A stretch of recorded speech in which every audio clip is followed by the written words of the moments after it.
Due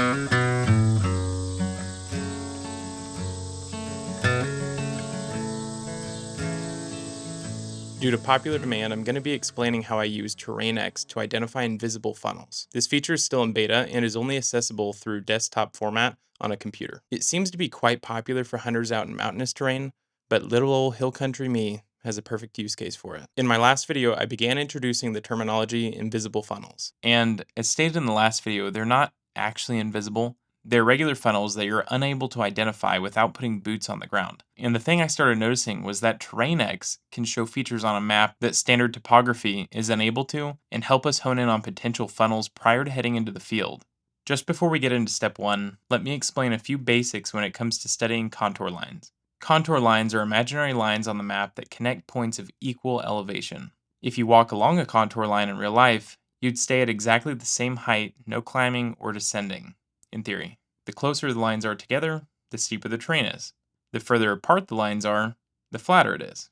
Here are a few simple examples of terrain features.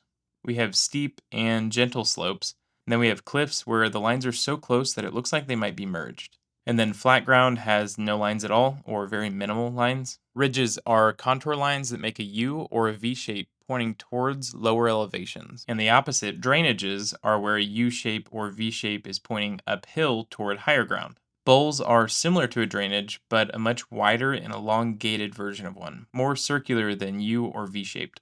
Peaks or knobs are concentric closed loops with elevation numbers increasing towards the center. Depressions are simply closed loops with decreasing elevation. What I'm looking for when it comes to invisible funnels are terrain features that are very steep, something that is either impassable or so steep that I would rather just avoid it. If you wanted to save time and not nerd out on calculating every piece of steep terrain where you're hunting, insert TerrainX. It has quite a few nifty features, but we're going to be focusing on this one in particular, slope angle. Let's go back to the same area, and once I drag slope angle back to 60 degrees, it recognizes there's something insanely steep in this area, like it should. 60 degrees is a grade of 173%. Unless you happen to have deer crossbred with an ibex, I don't think they're going to be climbing here. Think of this as a little bonus step. In the early season, with moderate acorn production, limited rainfall, and near record high temperatures, deer are going to be hitting water sources quite frequently. So here's a tip to find every pond in the area that you're going to be hunting this season in like 30 seconds.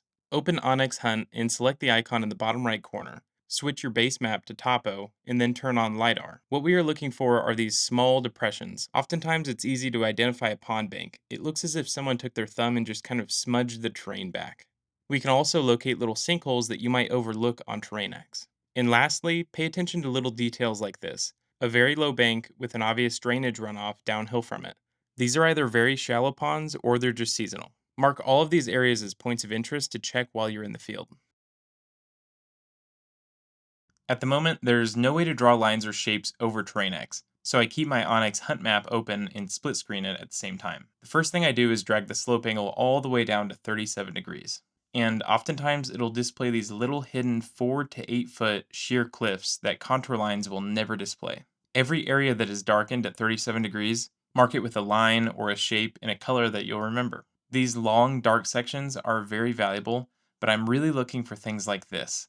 Little tiny shapes randomly placed in the woods. Once you've marked off everything at 37 degrees, drag the slope angle down to 25 degrees and draw area shapes around all of these much larger sections in a different color. These areas should be viewed as potentially impassable or difficult to travel, and you won't know until you go to step 3.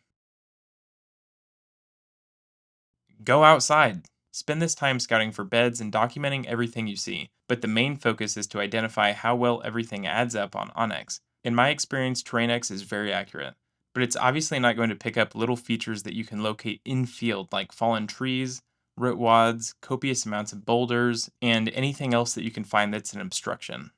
In the end, you should be able to walk away with a map displaying all of the impassable terrain in areas that are difficult to travel. I understand this is not totally applicable for flat terrain, but some flat terrain can have random drops in areas that are actually impassable. Though you may not walk away with an extremely detailed map like you can with hill country, every single piece of intel you can put in your back pocket will potentially up your odds to get within 30 yards of your target buck this season. This was a pretty short video, but I felt like it was important enough to make it into its own topic. When hunting in the hill country, I think it's one of the greatest tools that we can tap into, and it also gives us more reasons to head out into the woods and learn the areas that you're hunting better. I appreciate all of you who stayed to the end of the video. If I taught you something today, or you just simply enjoyed it, please like, comment, and subscribe. Thanks for watching, and I'll see you next time.